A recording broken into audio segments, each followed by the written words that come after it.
Hello and welcome to Post-Exertional Mayonnaise. This episode we've got Sally Callow with us, who's a social entrepreneur, an advocate and an ME activist. Is that a good way of describing you, Sally? Yep, that sums me up perfectly. Do you just want to tell us a little bit about yourself, your kind of ME journey, maybe life before ME and then becoming ill, and how that impacted you? Okay, yeah. So I've actually had ME, or rather ME-like illnesses twice. The first time was in my teenage years. I never actually got a diagnosis, but once I got sick a second time, I realised actually this is the same thing. And I've spoken to ME specialists, and they said, yeah, it sounds like you're a stereotypical ME patient. You have had it before, and now it's come back. So I had it in my teenage years between 13 and 15.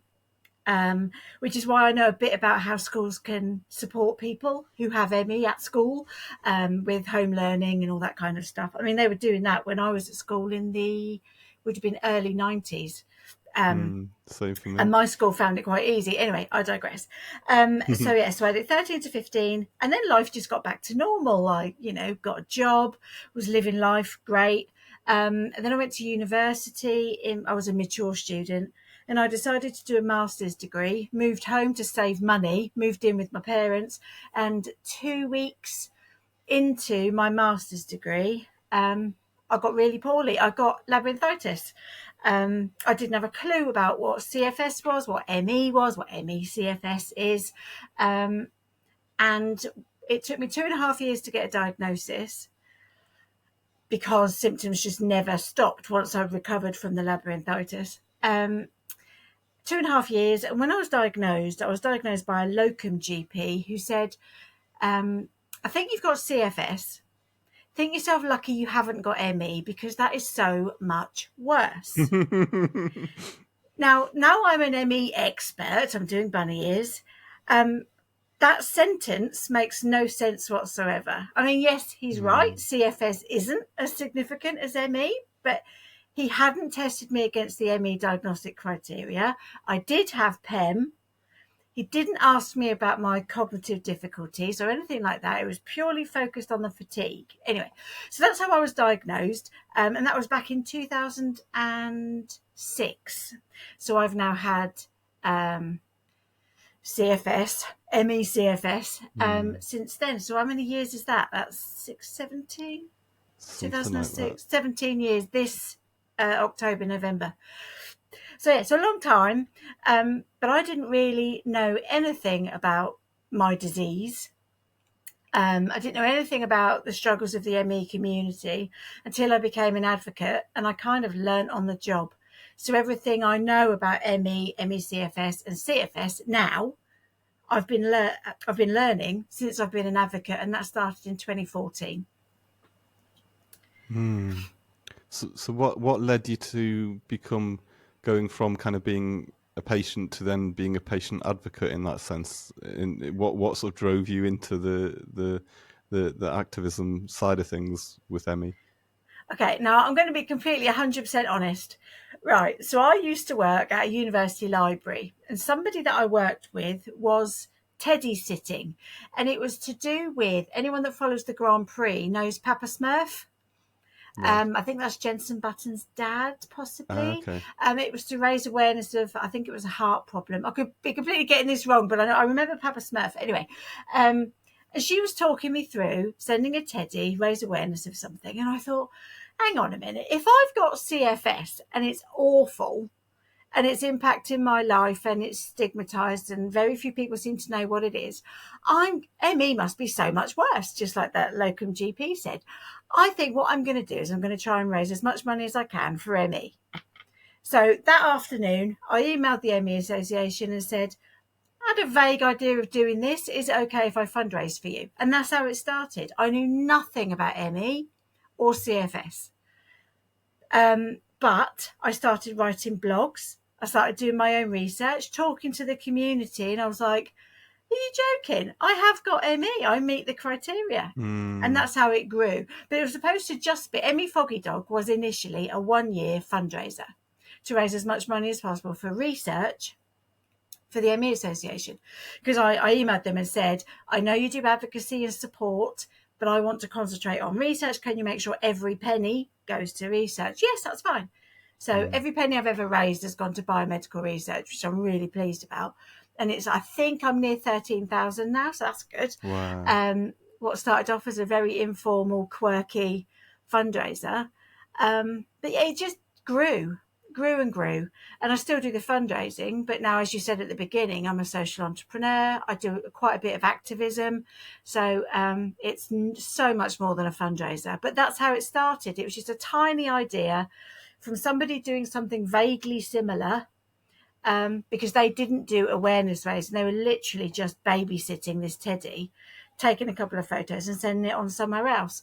But yeah, Foggy's much bigger than Papa Smurf within our community. But I guess if you follow Grand Prix stuff, then you would know about Papa Smurf, and it's just as important to them as Foggy is to us in our Mm. community. So basically, you've got a small stuffed teddy, a dog, and I think I read on the website that it was kind of reminding you of your own dog that you'd had in the past, and that was something that was kind of a motivator for it. But Foggy ends up getting sort of sent all over the world. Is that right? That's right. Yep. So as I explained the thing about the sending a teddy, I thought, well, my dog Patch, who is now no longer with us, my dog Patch was incredibly clingy. And I'm not just talking about a bit snuggly. He'd literally sit and stare at me when I had post-exertional malaise. And I thought, well, if I'm going to send a teddy, I'm going to look for a teddy that looks like Patch and do the whole dog thing. So, yeah, that's where it came from. And like I say, Patch is no longer with us, but my second dog isn't as clingy when I'm going through pen, which is really strange. Patch was definitely unique, but now and when Foggy first started, I don't know if they just didn't look at the photos properly, but so many people thought that Patch and Foggy were the same thing. The eye Okay. patch is on the same eye, like literally identical. I can clearly see one's a teddy and one isn't, but Yeah. but yeah, so many people were like, "Oh, you've got two dogs exactly the same. That's amazing." No, but that's how it started. And there's lots of little bits about my life that are tied into Foggy and Foggy's character, because I'm a big believer in storytelling. So I thought, well, if I'm going to create a character, I'm going to create like a backstory. So that's why he likes Wotsits and a cup of tea, milk, two sugars.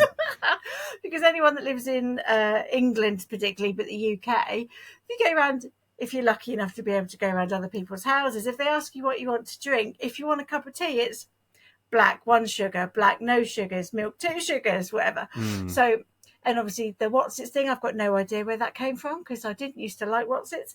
But yeah, anyway, so I just kind of created a whole story, and it's really difficult sometimes to see whether people like me for my advocacy and activism and campaigning, or whether they're like Foggy for the teddy, because it varies depending on who you're talking to. It could be a number of different reasons for why they follow Foggy, but whatever their motive is, they are all learning about ME, which I love. So whatever Mm. gets them to the awareness raising is fantastic, and I don't Mm. care whether that's a soft toy or an email that I've sent to a politician, as long as they're engaging with ME as a subject. Mm. Yeah, no, and it just seemed, and I remember when I sort of first became ill in 2018, I'd see things about Foggy Dog online, but I wasn't kind of properly aware of what it was all about, and then that sort of that awareness sort of slowly grows because it's such a um it's such a dynamic kind of, even just the sort of logo that you've got, it's quite striking, isn't it? And it's sort of quite unique in a sense, so it kind of pops up and it sticks in your mind in a way. So yeah, I think even just the selling the idea has worked really well because people it's instantly recognizable, isn't it? So Yeah, I mean, over the yeah. years, I've agonised over, oh, should I rebrand? Should I bother with Foggy anymore? And I just think I've come such a long way with him. It feels a bit silly to get rid, because I'm kind of Mm. identifiable from that now. So, um, yeah, I mean, he's here to stay. So, um, yeah, it's just fact of life that it's grown, and now there are so many different aspects of everything. But there's people that have been there from day one. There's people that have only been following Foggy for a week. Mm. But they all have their different reasons, but I'm just happy that so many people follow me.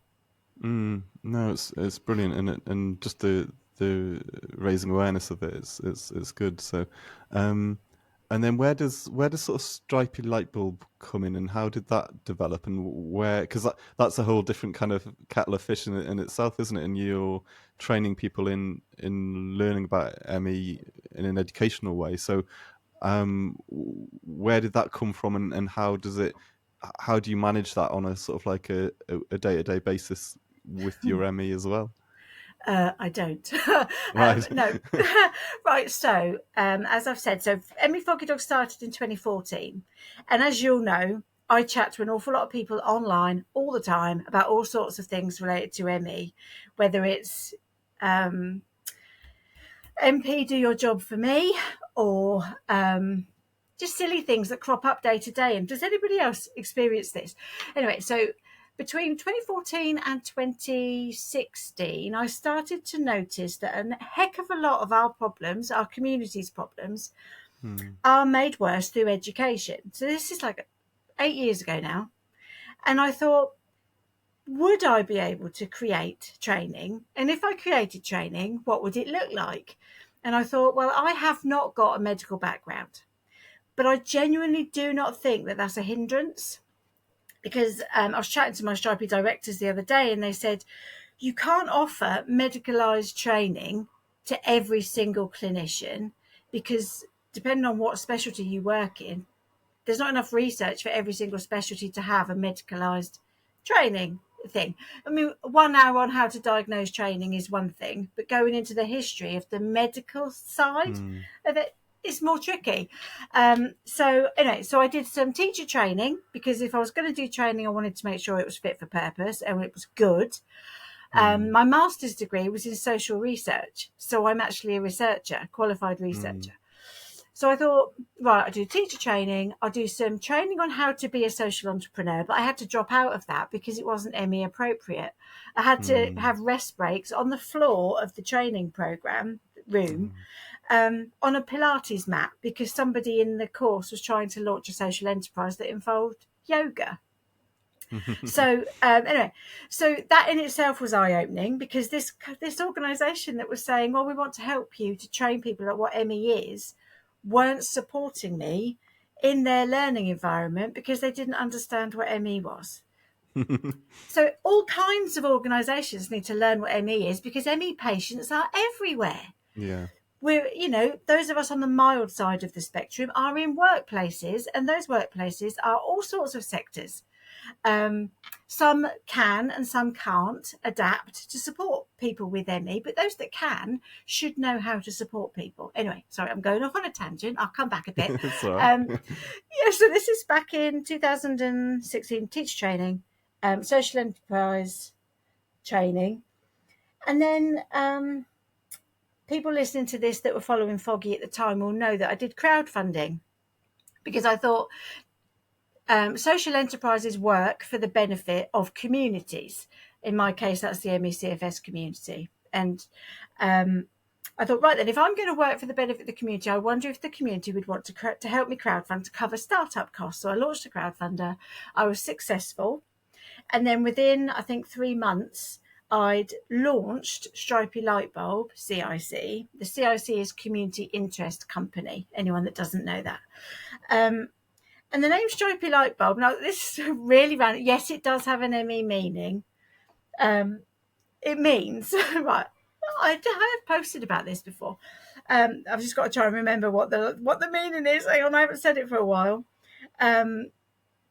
Right, so a visual metaphor for ME is, a visual metaphor for education is a light bulb. And having ME is like living in a cage. If you were looking at that light bulb from within the cage, it would be stripy light bulb.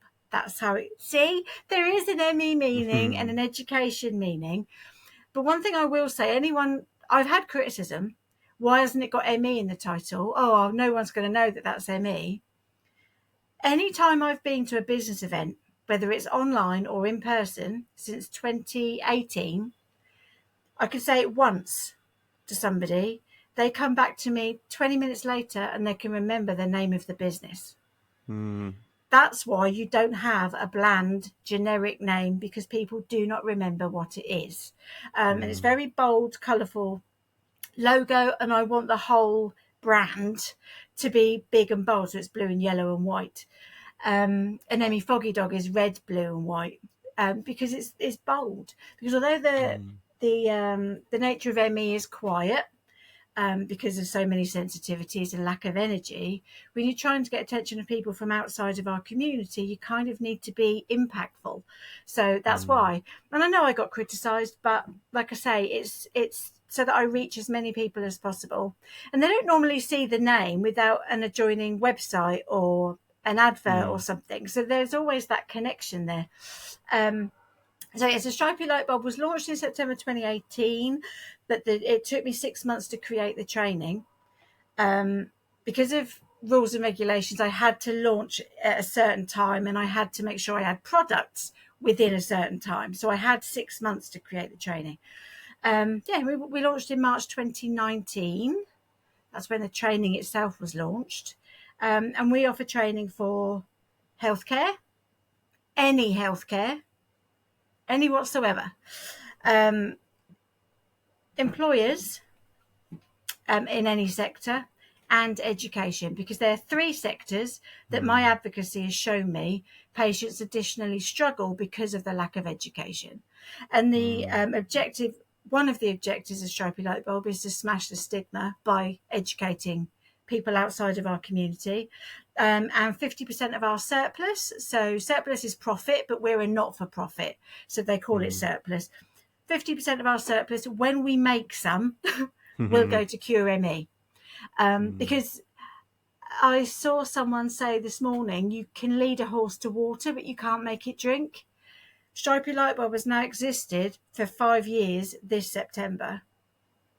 And yet people still see it as a new education, as a new thing. We've been around for 5 years, but you can't force people to do the training. I can't tell you how many meetings I've had with MPs, government departments, DWP, for example, Job Centre, for example, and they're like, oh, yeah, we'll train our,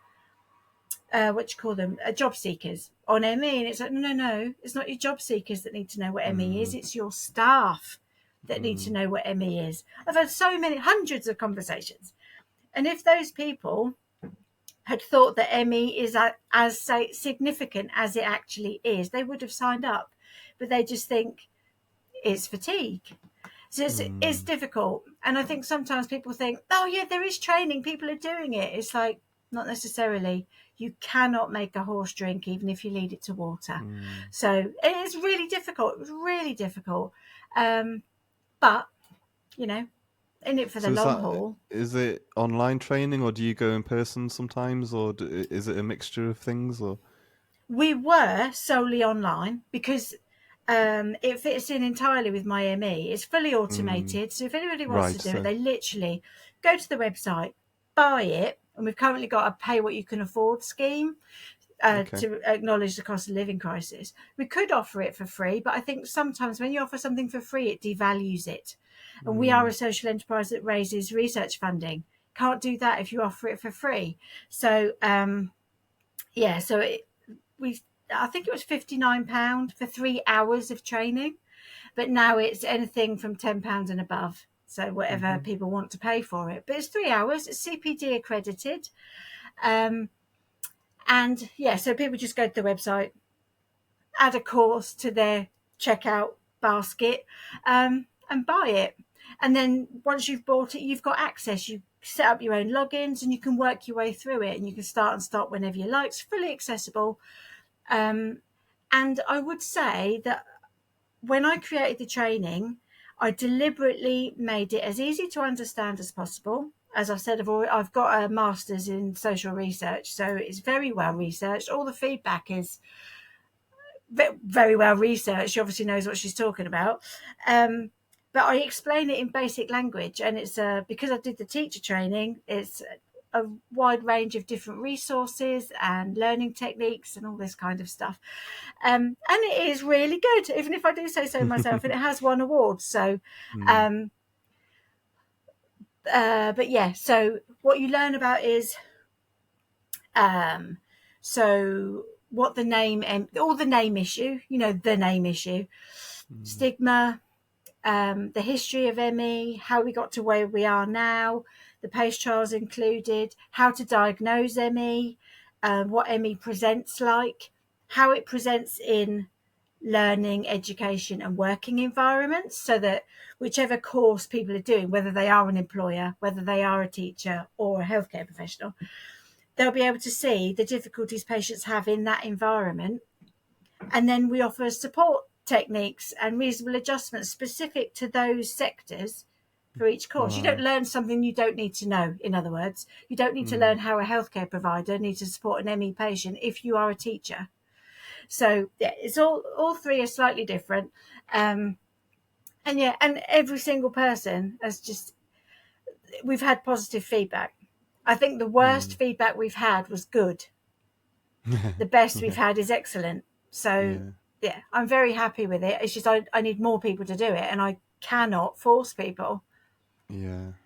But it must be encouraging when you get feedback, and it's almost like you see that shift in people's minds and understanding of kind of what it is from that stigmatized position to something that's a bit more enlightened and okay, this makes sense now. And I think it's almost like people come into it with an initial sense of an idea of what ME is, and hopefully come out the other side informed. And that must be really yeah, that must feel like you've really achieved something through that, even if it's a small number of people. But yeah, we want as many people as possible to understand, don't we? And Yeah, particularly in it is. education I mean, and I health. Yeah. can't think off the top of my head. I can't quantify it, how many people have done our training.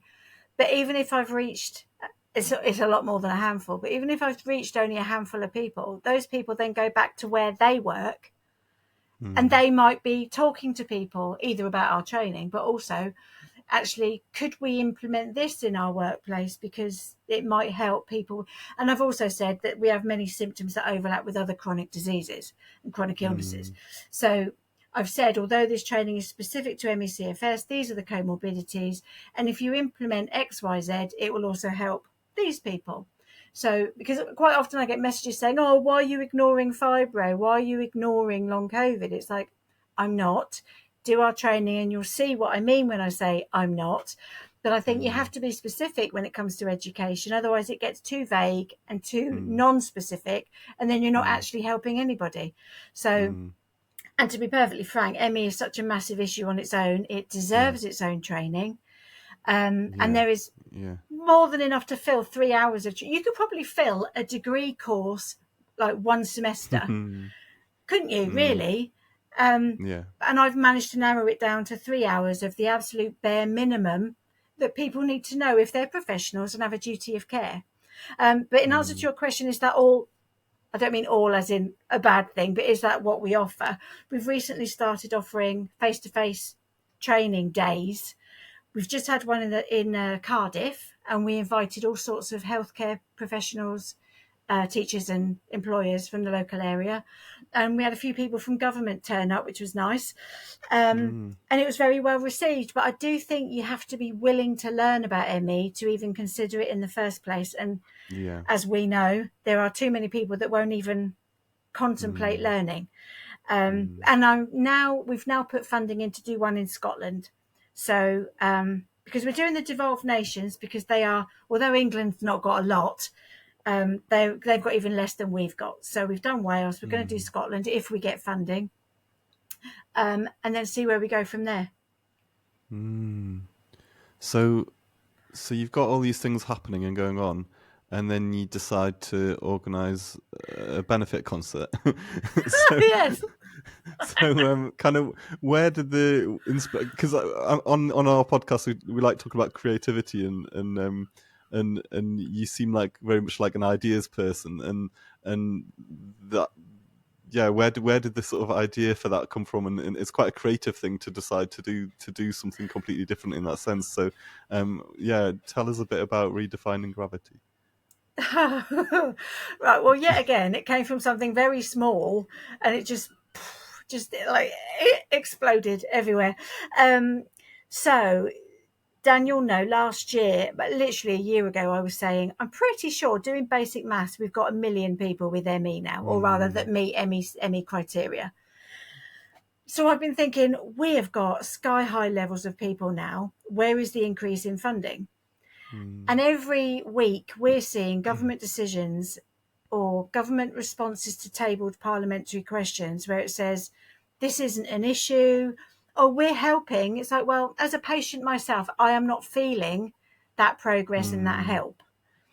So I was thinking, right, we've got a heck of a lot more people.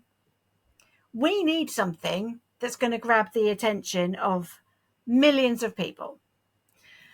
So I just started thinking, hang on a minute, everybody likes music, whether you're a very severe patient that can't listen to music, or you're a severe patient that can listen to music occasionally. I think music is like a universal language. So I started to think, how can I get something that's newsworthy? Because I keep being told we're not going to write an article about XYZ because it's not newsworthy.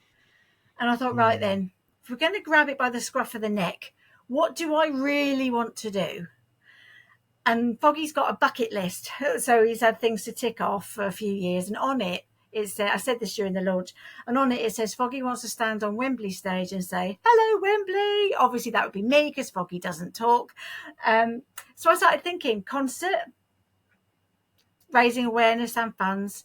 And I needed to do a bit of Googling about other search engines are available. I need to do a little bit of Googling about what the current research funding is from UK government.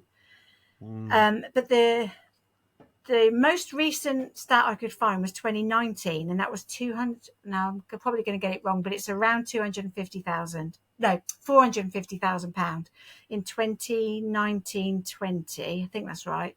But the funding stats for the last couple of years have been missing.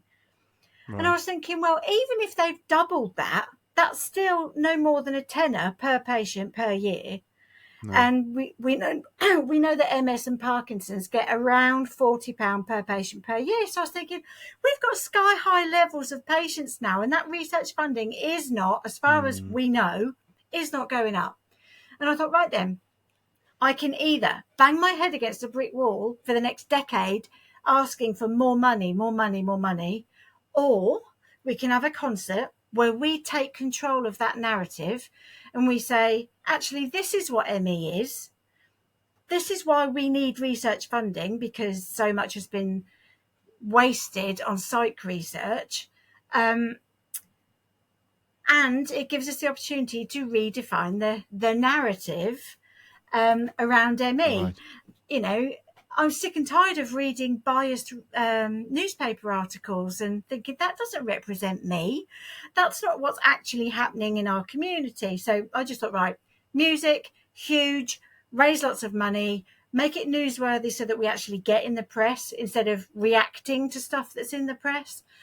So I launched Redefining Gravity because, as I explained it during the launch, gravity's kind of got two meanings. Gravity's kind of the gravitas of the situation, represents that, but it also there's the gravity that keeps us grounded, that keeps us stuck down, and by that I mean the BPS mob, government decisions, neglect from medical establishments, all that. Let's redefine it.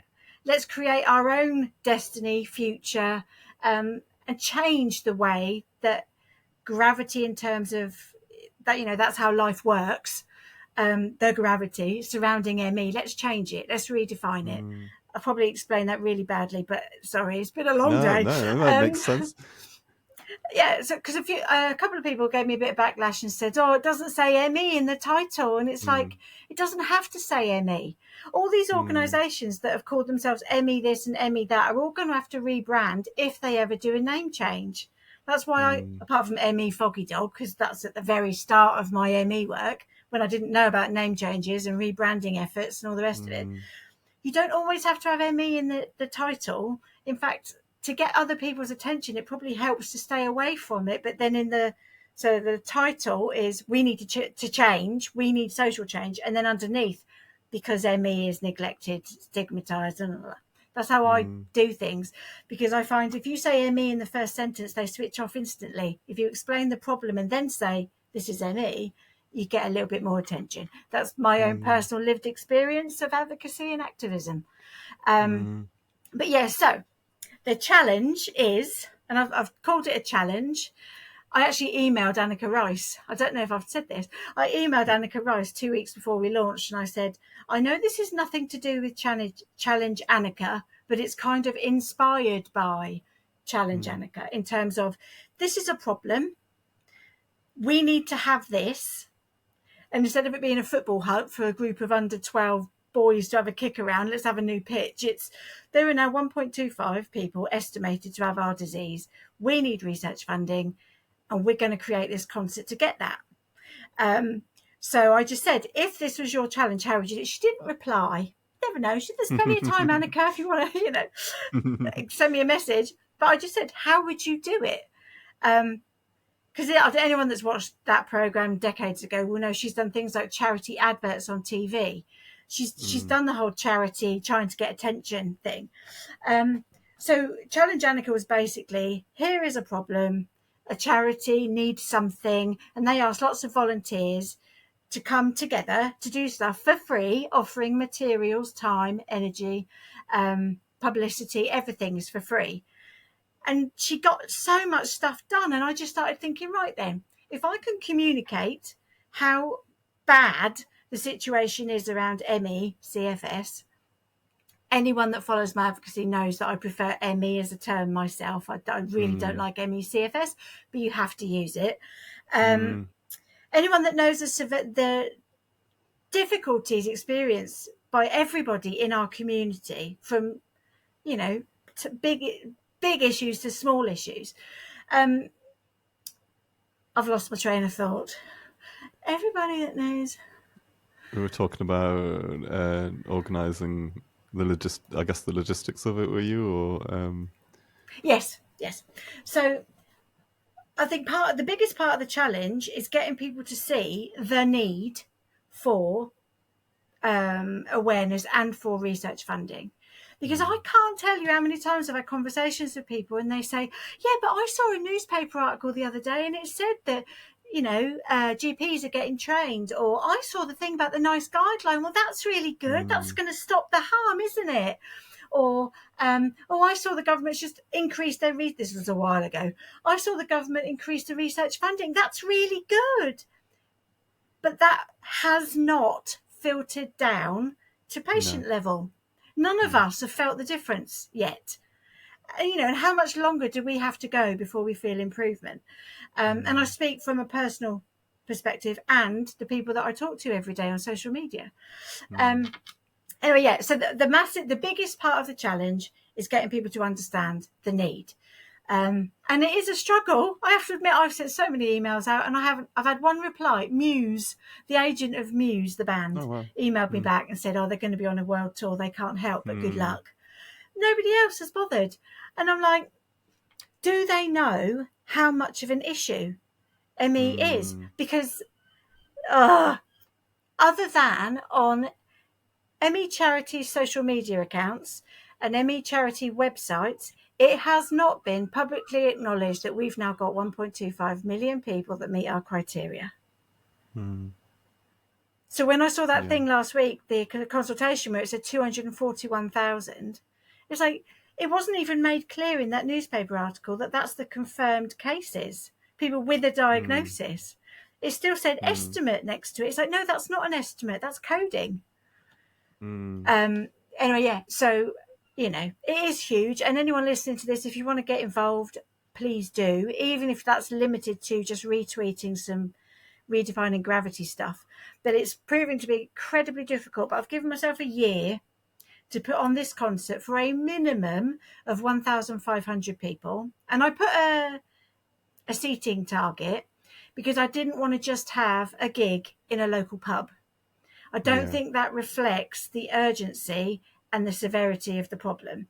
So I thought, well, if Mm. I'd prefer 20,000 plus in a stadium, up Mm. to 80,000, but if I have to do small, then no less than 1,500, and it's got to Mm. be in the week of the 16th of July next year, because that marks my 10-year anniversary of ME campaigning.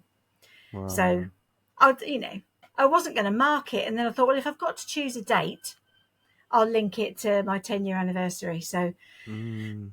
So and I want A-listers because, again, that reflects the significance of the occasion. Yeah. And we need people to be willing to pay a lot of money for a ticket, because we need Yeah. that money to go to research funding. Mm.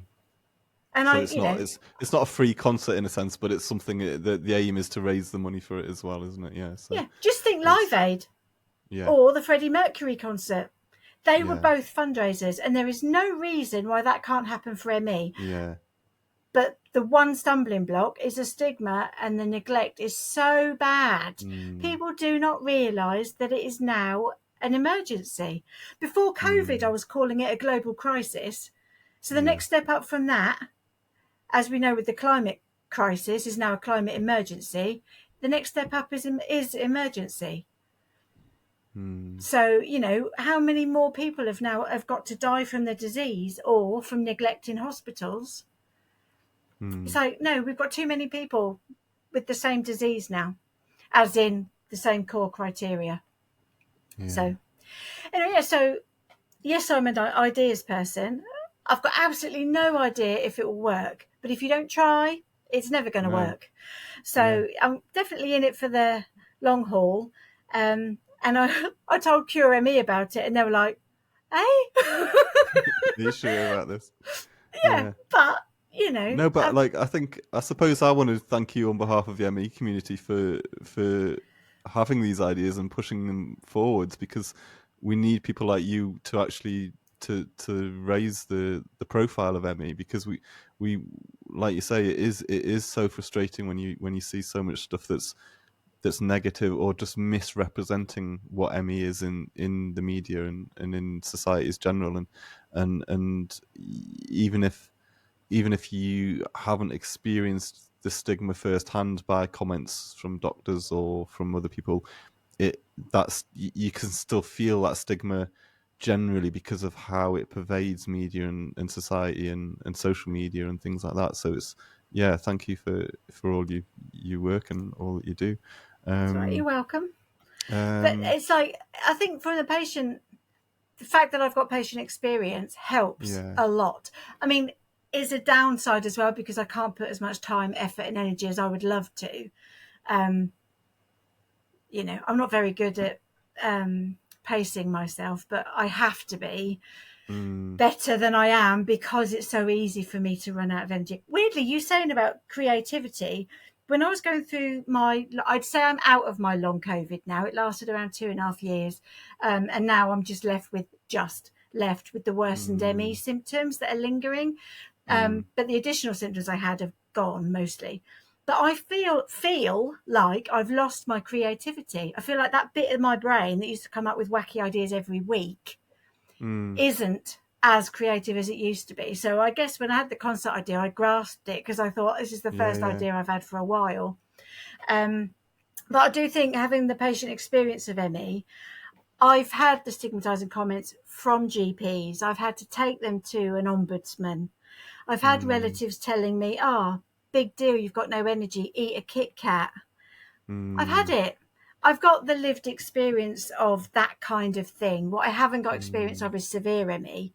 And as you saw during the launch, just talking about that gets me incredibly upset. And I've always wondered mm, why. And I think it's because I know that there is the risk for all of us that could be in our future.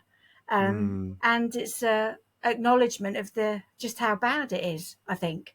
Um, mm. and I don't think you need to be, I think even the most hardened person would get upset if you look into just how bad very severe ME is, and some Mm, of their life experiences. mm. Do you have? I think you've sort of answered my question already, but you seem like somebody that is sort of buzzing all the time with ideas, and we were just watching we were both just watching the Women's World Cup, and we were talking about adrenaline, and I can relate to that as well. But do you have mechanisms for sort of switching off and resting, or do you because I know when particularly for the podcast and something that we've kind of developed over the last few months since we started, that I sometimes go and lie down and think I'm going to have a rest time now, and then I start and get ideas popping up in my head while I'm resting, and that's kind of it's both a creative mechanism, but it's also frustrating as well. So is that something you experience, or is it can you shut down from all the things that are going on in terms of all the ideas and all the, I can contact this person, or yeah, is that something that you manage, or is it very difficult for you? It's very difficult. I've got a beanbag in my office now. It's my office is as Emmy appropriate as it can possibly be. So I've got dimmed lighting, I've got blinds, I've got sunglasses if I need them, and I've got a beanbag for rest breaks. And when I remember, when I'm not in the zone and completely not being a very good Emmy person, I try and do mindfulness. I just find a video or a podcast thing on my phone and I try and zone out. And that is when my brain usually goes, I need to email the Department of Health and Social Care. Oh, no, I haven't responded to that person yet. Or, oh, that's an artist I could invite to the concert. Yeah, very difficult to turn off. I have the equipment. It's just trying to turn the brain off is really not easy. And I agree. So many people say on Twitter, Facebook, that pacing is actually really difficult. Really difficult. When people say, oh, yeah, I wish I could take regular rest breaks. It's like, yeah, but we're not just sat watching telly or whatever. It's literally taking ourselves away and completely trying to shut down as much as possible. Pacing is very difficult for me personally, especially if I'm trying to do it in my work environment.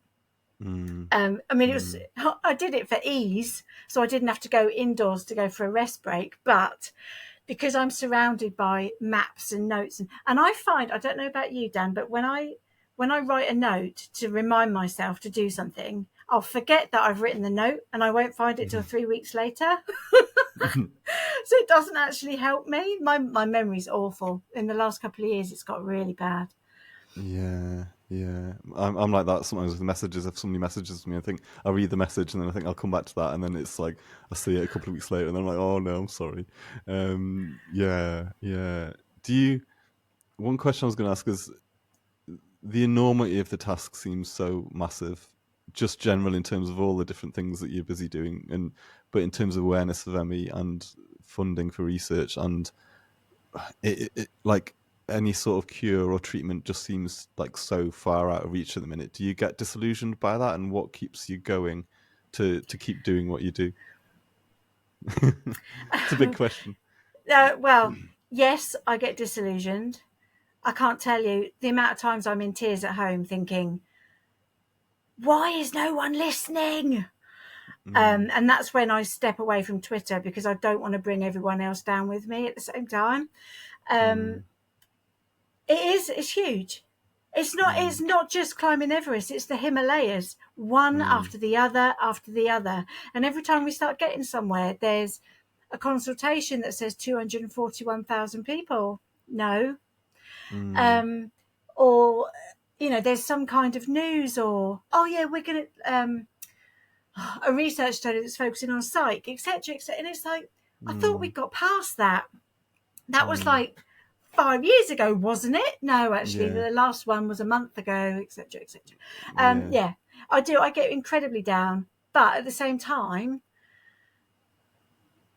it's kind of someone's got to do it, and I know that there's multiple someones, and I know it sounds a bit deep and a bit Oprah, but I kind of feel like this is my mission and this is my journey now, and as long as I've got the energy to put into it, I'm going to continue.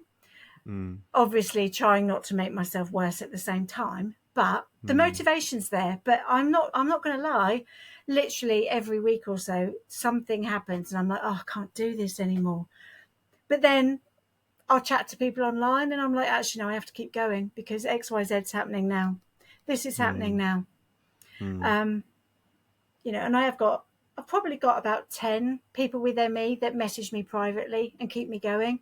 And I think you have to have that private support network that you can be really honest and swear with and do all that, because obviously online I have to be professional. But there's probably about 10 people that know the real feisty, fiery. I'm not having that, Sally. Yeah. I am very stubborn, which it works against me and with me. So the stubbornness helps with the I'm not a quitter. I'm going to keep going with Emmy Foggy Dog, with Stripey, and with Redefining Gravity. But then there's the bit of me that's it does work against me at the same time. I don't put myself first quite a lot. I'm like stubbornly, no, I'm not going to do it like that. I'm going to do it like this, where a lot of people with ME will probably find a plan B, a different way of doing it. But I find it so difficult to come up with ideas and ways to do things that once I've settled on it, I'm like, no, if I don't do it that way, it's not going to get done. If you know what I mean? I personally link that to stubbornness. But yeah, so I'm, dog with a bone. ME is the bone. Just going to keep going. So just to recap about Redefining Gravity, it's a concert that you're hoping to put on next summer in July, and you're hoping to get as many high-profile acts as possible. And have you got a location or anything like that at the minute? No, because it's I'm entirely reliant on what's offered to me. And that could be up in Yorkshire, could be London, could be down here where I live on the south coast. So I'm just leaving it open. But obviously, if I've said a minimum of 1,500 people, then in theory, somebody that could offer me that space. I've even emailed the people behind Glastonbury, in case, this is going to be a week or two after Glastonbury.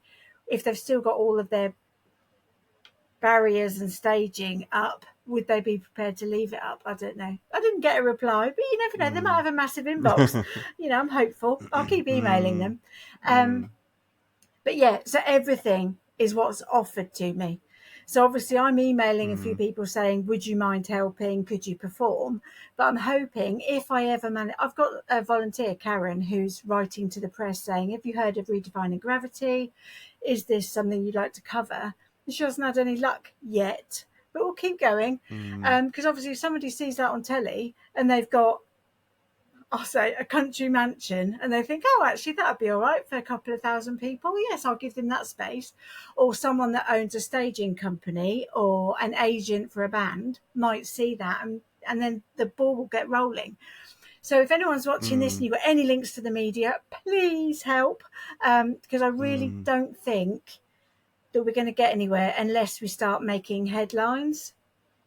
But I am definitely modelling it on the type of thing behind Live Aid and the Freddie Mercury concert, because they all came together for a cause. It's possible. It happens. I mean, people say, oh, the music industry's moved on. Things don't work like that anymore. Why not? This is a crisis or emergency, as I said a minute ago. We need that.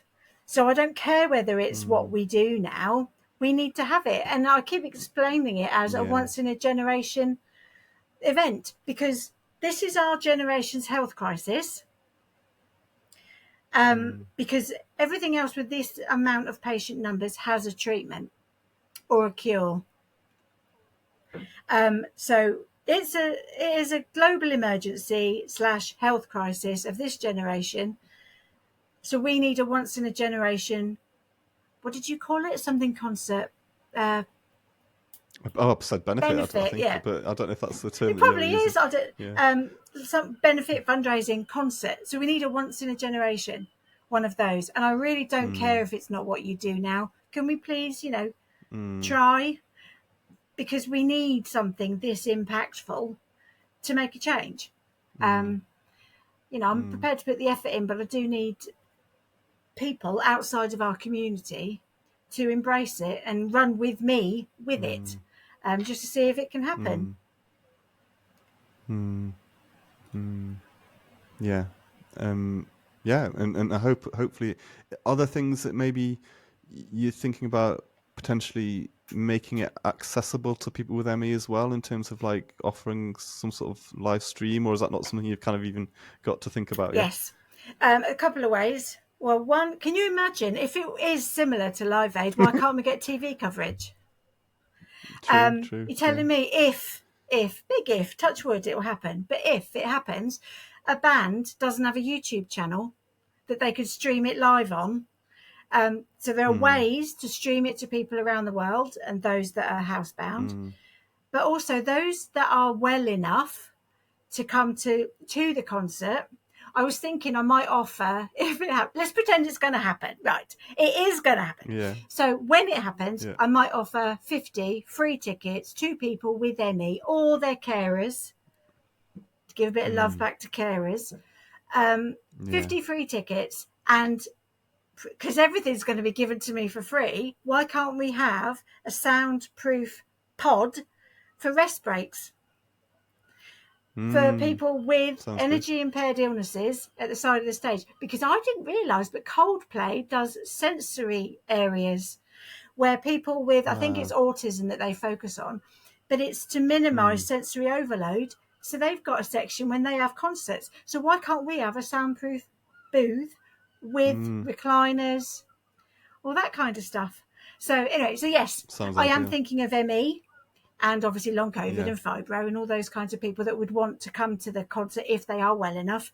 But yeah, like I say, if we do manage to sign up a mega band or Dolly Parton or whoever, Miley Cyrus, they have their own media streams. So there's no reason why we can't work together to stream it. And it's free publicity for them, isn't it? So it's not, let's be brutally honest. It's not that celebrities won't benefit from taking part in this. It's going to be a bit of kudos to them in the same way that they got kudos for Live Aid and kudos for Freddie Mercury. We all still show those clips and say, oh, how wonderful was it? It was amazing. Oh, they did all that for Live Aid and whatever. Why can't this be that? I don't know whether they're being put off by the stigma or maybe they really don't understand what ME is. But that's why I said earlier, it's part of the challenge. I'm not going to get anywhere unless I can convey the seriousness of the situation to people that are And you outside just of got our to keep, bubble. and you just got to keep knocking on doors, I suppose, and hopefully one of them will open, and yeah, there'll be some traction. And like you say, once you get a little bit of coverage or a little bit of traction with it, then it grows, doesn't it? So yeah, that's definitely the hope, isn't it? I mean, Yeah, as you said earlier, I'm kind of I see a problem and I've got a can-do approach. I'm just like, yeah, I can deal with that. And then I think about how I'm going to do it. And I do get frustrated that other people outside of our bubble aren't the same. They're like, oh, but I don't know, risk, or am I going to get attached to the stigma? People are going to think about it. It's like, well, it's man-made stigma. The ME itself is a disease that wrecks lives. It's the associated nonsense that's the stigma. So you can help people with the disease, forget the stigma. We've got to deal with that. You don't. If you want to come from outside of our bubble and help, please don't let the stigma put you off. One of my directors spoke to a Harley Street doctor that they know. And he kind of said, oh, I wouldn't touch that with a barge pole. It's surrounded by controversy. So when they came to the board meeting next, I said, that's a doctor saying that to you. Most of the stigma surrounding ME has been created by the medical profession. So, fortunately, my directors get it. And I think they were a bit surprised by the comment. But that's why I'm realistic about what I'm up against. Because I hear so much stuff like that every day because I reach outside of our bubble as much as possible. And, oh, it's just another health condition. What makes you so special? And it's like, actually, it's not just another health condition. There's an awful lot of man-made rubbish in our past that has made having ME significantly worse. And we all know about the quality of life being appalling. So it's not just another health condition. I mean, they didn't say that about the AIDS crisis, did they? They still had a Freddie Mercury concert. No. So have no fear, everybody. I'm still motivated to do all three: ME Foggy Dog, Stripey, and Redefining Gravity. But it is tough. And the reason I've got a £1 million fundraising target for Foggy and a £1 million target for redefining gravity isn't because I think I'm going to raise that much money by clicking my fingers, but I think it's unrealistic and bizarre to say that you're going to try and raise anything less than £1 million if you are an organisation like Emmy Foggy Dog is. Because Yeah, we don't it, aim low, do we? yeah, that's the bare minimum that we need now, the Yeah, absolute bare minimum. Um, yeah. I've done the rough maths. If we are equitable to comparable diseases in terms of research funding from governments, we should now, based on estimated figures, we should now be getting 50 million pound every year in Hmm. the UK. Hmm. But we haven't had more than Hmm. 500,000. So this is Hmm. kind of my point. A million still isn't enough, but that's our starting point. Hmm. So anyway, so I'm hoping that people Hmm. that don't know anything about ME will see the fundraising target and go, what do they need £1 million for? That's a lot of money. Yeah, Hmm. that raises awareness of the need for a heck of a lot more money in a very vague, Hmm. random way. But yeah, I do think 1 million is the absolute bare minimum. And that's partly Hmm. why Yeah. um, people are going to be paying money for the tickets to the concert, because that's where the research funding is going to come from. Yeah. No, it's a brilliant idea. It's a brilliant concept, and I love the idea of trying to make it as accessible to people with ME as possible because like I I'd love to be there next summer, and I'd love to be kind of involved as much as possible. But I know that I probably won't be able to, given kind of my recent kind of baseline.